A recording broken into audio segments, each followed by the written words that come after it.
मुझे अब बड़ा रिग्रेट होता है कि मुझे एमबीए कर लेना चाहिए। क्या बात कर रहे हो? हाँ। क्यों? जस्ट फॉर द एक्सपीरियंस यार। मैंने पूरी पढ़ाई करी थी, कैट वैट के पेपर दिए थे, आई थिंक मेरे 91 परसेंटाइल भी आ गया था, जिसमें एक डिसेंट कॉलेज मिल जाता। हाँ। पूरा मैंने वो क्या क्या होता था वो सीएल से मैंने कोचिंग ली थी। हाँ। टाइम और सीएल होते थे।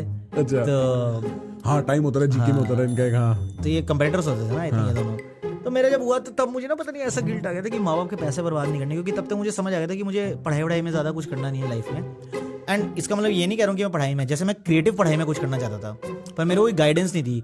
मेरे को एडवर्टाइजिंग के पेपर दिए, मेरे नहीं क्लियर हुए। माइका के पेपर दिए, मैंने नहीं क्लियर हुए। जामिया के पेपर दिए, मास मीडिया के नहीं क्लियर हुए, क्योंकि मैं एकदम कॉमर्स छोड़ के इसमें घुस गया।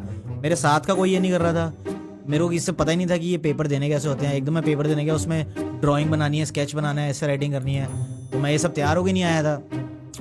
तो लेकिन मुझे तब तक समझ आया था कि कुछ क्रिएटिव फील्ड में जाना है। तब तक स्टैंड अप, एक्टिंग, ये सब, मतलब एक्टिंग में तो मुझे पता था नहीं हो पाएगा, इतना मुश्किल है, इतना लो चांस ऑफ सक्सेस होता है, इतने मल्टीपल फैक्टर्स हैं। सो आई ऑलवेज वांटेड कि एक पीछे कुछ होना चाहिए। तो इसीलिए मैं ये सब पेपर देना चाह रहा था। ये आईएमसी के पेपर दिए थे मैंने, PG diploma in advertising, something like that, radio journalism. Radio में काम भी किया थोड़े टाइम, पर तब तक मैंने स्टैंड अप करना स्टार्ट कर दिया था, और स्टैंड अप में मजा आने लग पड़ा था। और स्टैंड अप में ना भाई ऐसे 4-5 हज़ार रुपये मिल जाते थे उस टाइम, जो कि बहुत सही होते थे यार।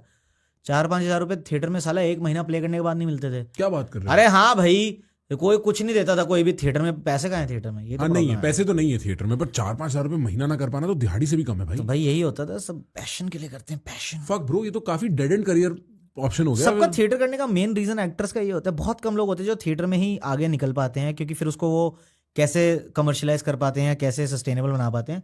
वरना लोगों का होता है कि थिएटर करेंगे हम क्योंकि इसमें हमें एक्टिंग सीखने को मिलेगी, फिर हम जाके फिल्मों में काम करेंगे। अच्छा, मतलब और इवेंचुअली जब से बॉम्बे जाना है। हाँ। बॉम्बे आने, जब से ये सबने ये एनएसडी के जो लोग फेमस हुए, नसरुद्दीन शाह, जयदीप अलावत, ये सब, ये नवाजुद्दीन सिद्दीकी, पीयूष मिश्रा, इन सबकी कहानियां यही है ना।